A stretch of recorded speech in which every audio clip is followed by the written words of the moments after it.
ఈసారి మీరు తొందరగా వచ్చేసారు కదా, లేదంటే ప్రతిసారి మీరు 2 నెలల తర్వాతే వస్తారు. 2 ట్రిప్పులు క్యాన్సిల్ అయిపోయాయి కదా, అందుకే పని తొందరగా అయిపోయింది. ఇక నేను వెళ్ళలేదు. మంచిదే అయింది. ప్రతిసారి మీ ట్రిప్ క్యాన్సిల్ అవ్వాలి, ఇంకా మీరు ఇంట్లోనే ఉండాలి.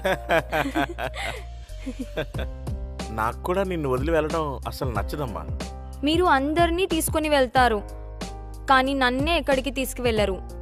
అందరూ అంటూ ఉంటారు మీ నాన్నది ఎంత పెద్ద ట్రావెల్ ఏజెన్సీ, కానీ నిన్ను ఎక్కడికి తీసుకుని వెళ్లరు. ఇలా అంటున్నారా? నా ఫ్రెండ్స్.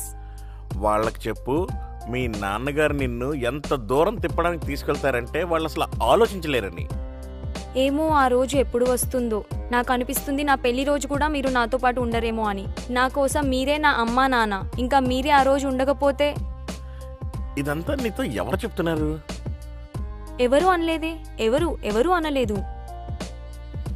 మరి నువ్వైతే నా నుండి ఏమి దాచటం లేదు కదమ్మా. ఏంటి? ఏం లేదే. నేనేం దాచిపెట్టట్లేదు. ఆ అబ్బాయి పేరేంటమ్మా? ఎవరు? ఏ అబ్బాయి? ఇదంతా సరే గాని ఆ అబ్బాయి నా ముందుకు ఎందుకు రావట్లేదు? లేదు, అస్సలు కాదు. అతను మంచి కవితలు చెప్తాడు. నీకు బాగా తెలుసు. అయ్యో. అంటే నా చిన్నారి బొమ్మ ఇప్పుడు పెద్దదైందనమాట. మీకు తెలుసా నాన్నగారు, ఆ అబ్బాయి చాలా మంచోడు. అలా అయితే వాడిని తప్పకుండా కలవాలి. రేపు ఇంటికి తీసుకునిరా, నేను మాట్లాడతాను.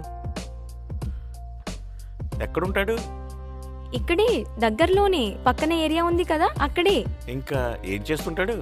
ఇప్పుడైతే ట్రైనింగ్ స్కూల్ నడిపిస్తున్నాడు, తర్వాత ఫిల్మ్ చేస్తా అన్నాడు. వా, చాలా మంచి విషయం. Film maker. సరేనమ్మా. హలో వరుణ్, ఏం చేస్తున్నావు? చెప్పండి మేడం, ఇప్పుడు టైం దొరికిందా ఫోన్ చేయడానికి? అరే నీకు ఒక విషయం తెలుసా, నాన్నగారు వచ్చారు, ఆయనకు అన్నీ చెప్పేశాను. చాలా మంచిది. ఆయనే కదా నీకంతా. అదేంటంటే వారు తప్ప నాకెవరున్నారు, నువ్వే చెప్పు. అచ్చా, అంటే మేము నీకేవి కాదా? ఓ, నీకు మండుతుందా? అస్సలు లేదు. ఒక తండ్రి విలువేంటో నాకంటే ఎవరికి బాగా తెలుస్తుంది చెప్పు. అవునా? నాన్నగారి విషయం విని నువ్వు ఇంత సాడ్గా ఎందుకు అయిపోయావు? చెప్తాను, నీకు అంతా చెప్తాను. సరే విను.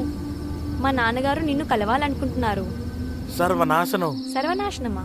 భయం వేస్తుందా? కొంచెం కొంచెం. సరే, భయం మంచిదేలే. మా నాన్నగారిని మించిన మంచి వ్యక్తి ఉండనే ఉండరు. మా నాన్నగారు కూడా చాలా మంచి ఆయనే తెలుసా, అందుకే కదా నేను ఇంత పని చేస్తాను. మీరేం చేస్తున్నారో అదైతే ఎప్పుడు చెప్పలేదే. చెప్తే నువ్వు భయపడిపోతావు. నేను విని భయపడే అంత పనేంటో. భయపడతావు. ఈ విషయంలో భయం ఉంది.